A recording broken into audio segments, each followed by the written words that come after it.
dipersembahkan oleh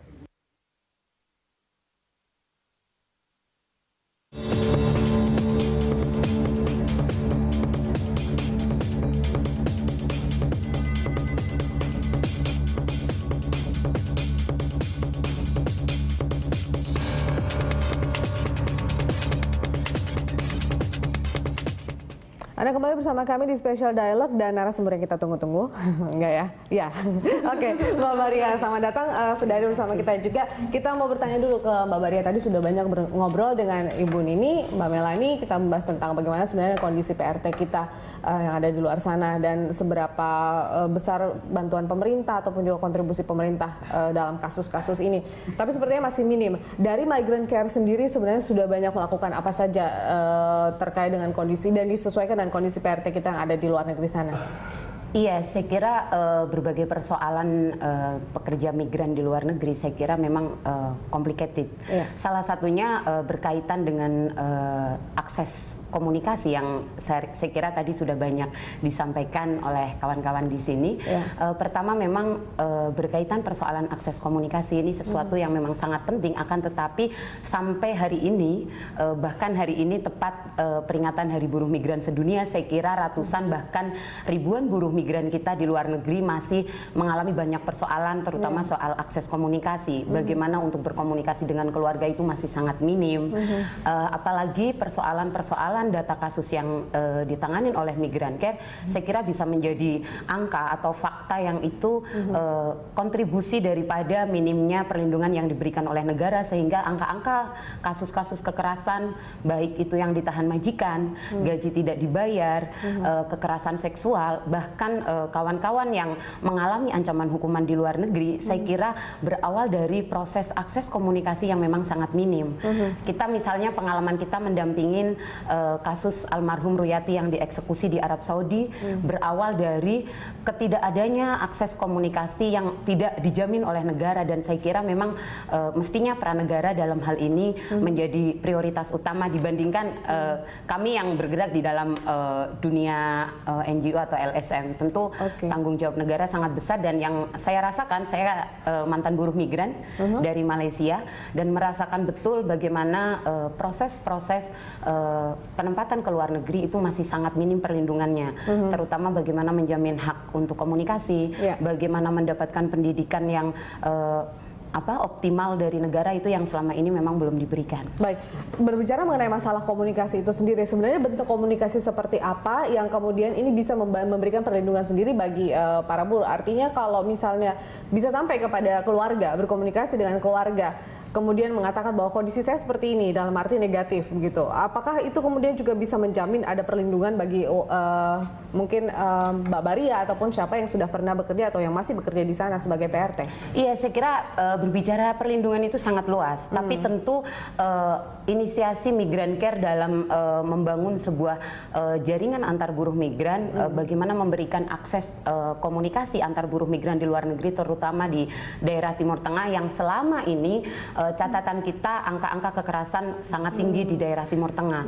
Salah satunya tentu bukan hanya persoalan perlindungan terhadap komunikasi saja, tapi perlindungan yang lain melengkapi. Akan tetapi persoalan buruh migran, kemudian jaminan-jaminan adanya perlindungan, bagaimana kita bisa kemudian menjamin dia ada perlindungan. Untuk komunikasi saja tidak bisa. Akses pengaduan saja tidak ada begitu ya?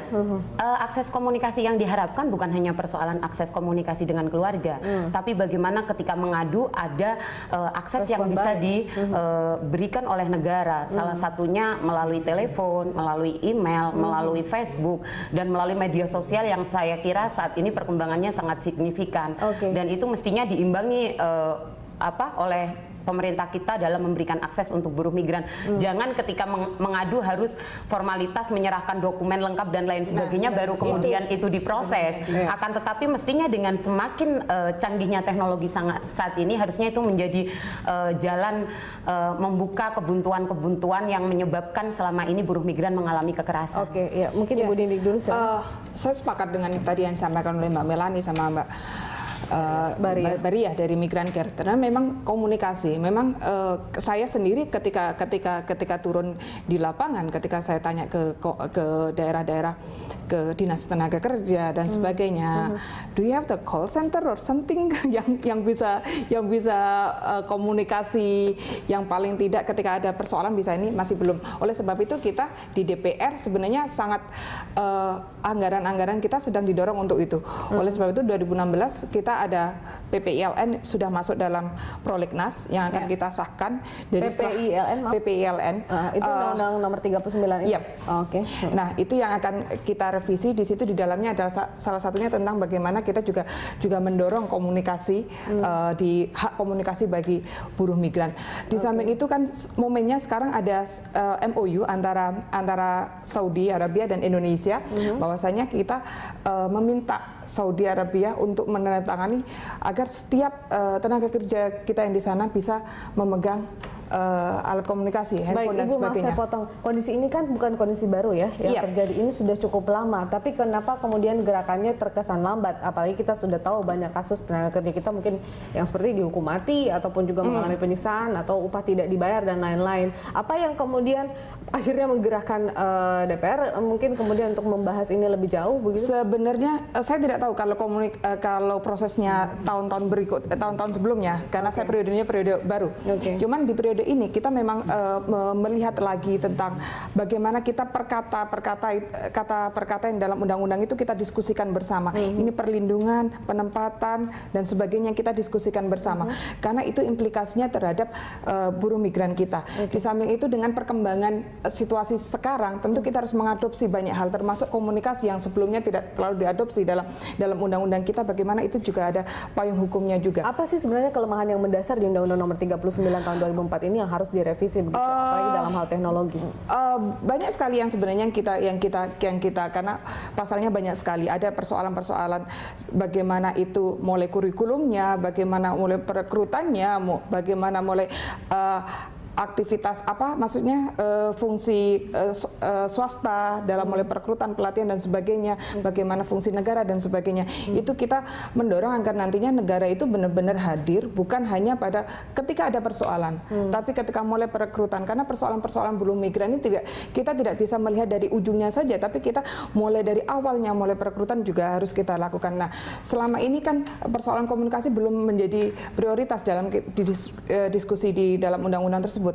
Oleh sebab itu kita kebetulan saya di Komisi 9 dengan mitra dengan tenaga kerja dan BNP 2 TKI sedang melakukan early warning system, dan kita pemerintah sedang melakukan inisiasi tentang ada program lapor. Ada juga masih program lapor itu masih 12 KBRI yang ada di 189 KBRI yang ada belum masuk, dan juga pemerintah daerah. Di samping itu juga diharapkan nantinya setiap buruh migran yang pergi itu kita ada semacam tombol atau something yang ketika ada persoalan mereka bisa tinggal push saja. Nah, itu sebenarnya bisa dimulai dari data, karena sekarang data kita sebenarnya data itu contoh data tentang by name by address. Contoh saya bekerja di Taiwan, harusnya di situ sudah ada bahwa saya bekerja di Taiwan, di rumah majikan ini, nomor teleponnya ini dan sebagainya. Ya, mereka sudah punya. Jadi ketika ada tombol pun GPS-nya sudah langsung terkonek. Apa yang harus bisa dilakukan? Ya, baik, kita akan lanjutkan perbincangan di segmen berikutnya. Ini menarik karena itu berarti teknologi yang sangat canggih begitu ya, Bu ya. Baik, pemirsa Special Dialog akan kembali sesaat lagi.